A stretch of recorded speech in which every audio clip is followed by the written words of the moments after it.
నాగచైతన్య, సమంతలిద్దరూ కూడా దాదాపుగా 8 ఏళ్ల పాటు వాళ్ళు డేటింగ్ చేశారు. అంటే వాళ్ళిద్దరూ చెప్పాలి అంటే ప్రేమించుకున్నారు. ఫస్ట్ ఫ్రెండ్స్, తర్వాత ప్రేమ, తర్వాత వాళ్ళిద్దరూ కూడా కలిసి ఉండటము.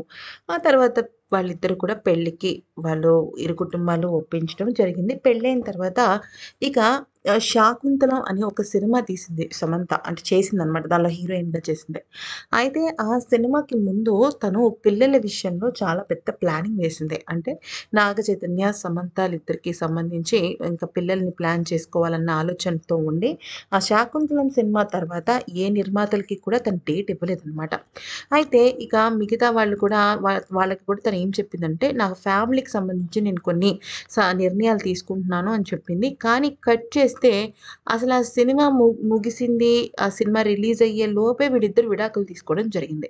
ఆ తర్వాత కొన్ని రోజులకే తను 'యశోద' సినిమా చేయటము, ఆ సినిమా సమయంలోనే తనకి మయోసైటిస్ ఉంది అన్న విషయం తెలియటము జరిగింది అన్న విషయం అర్థమైంది. అంటే యాక్చువల్లీ మయోసైటిస్ తనకెప్పుడొచ్చిందన్న విషయం మీద క్లారిటీ లేదు కానీ, తను సినిమా చేస్తున్నప్పుడు మయోసైటిస్‌తో బాధపడుతూ హాస్పిటల్‌లో తను చికిత్స తీసుకుంటూనే తను ఆహ్, ఆహ్, డబ్బింగ్ గూడా చెప్పడం జరిగింది.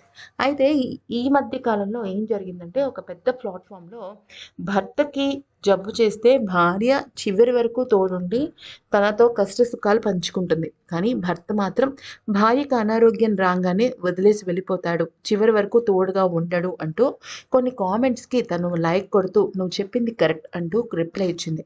సాధారణంగా సెలబ్రిటీస్ ఇటువంటి పోస్ట్‌లకి కామెంట్స్ ఇచ్చారు అంటే ఖచ్చితంగా దాని వెనకాల ఏదో ఒక నిగూఢమైన అర్థం ఉన్నట్టు. అయితే బహుశా అంటే కొంతమంది చెప్తున్న విషయం ఏంటంటే సమంతకు మయోసైటిస్ రావటం వల్ల పిల్లలు కనే విషయంలో తనేమైనా వేరే ఆలోచన వలన మేబీ విడాకులు తీసుకుందా అన్న ఆరోపణలు కూడా వస్తున్నాయి. కానీ తాజాగా తను చెప్పింది ఏంటి అంటే, "నాకు పిల్లల్ని కనడం అంటే చాలా ఇష్టం. నిజానికి పిల్లలంటే నాకెంతో ఇష్టం. తల్లి అవ్వాలన్న నా కోరిక ఇప్పటికి జస్ట్ పోస్ట్‌పోన్ అయింది అంతే. అంతకు మించి ఏమీ లేదు. నాకు కూడా అందరు ఆడవాళ్ళలానే అమ్మనైపించుకుని మాతృత్వాన్ని పొంది పరిపూర్ణమైన మహిళగా నన్ను నేను చూసుకోవాలని ఉంది" అంటూ చెప్పడం జరిగింది. అయితే ఈ మాటలు విన్న వాళ్ళందరూ ముఖ్యంగా సమంత అభిమానులు మీకు త్వరలోనే మంచి అబ్బాయితో పెళ్ళవుతుందని, మీరు తొందరలోనే పండంటి బిడ్డకు జన్మనిస్తారని ఇది కన్ఫర్మ్ మేడం అంటూ అందరూ చెప్తున్నారు. మరి సమంతకి కూడా ఒక లైఫ్ ఉంటుంది. ఆ లైఫ్‌లో తన కోరికలు, తన ఇష్టాలు తీర్చుకోవాలని మనం మనస్ఫూర్తిగా కోరుకుందాం. ఈ వీడియో నచ్చితే లైక్, షేర్ అండ్ సబ్స్క్రైబ్.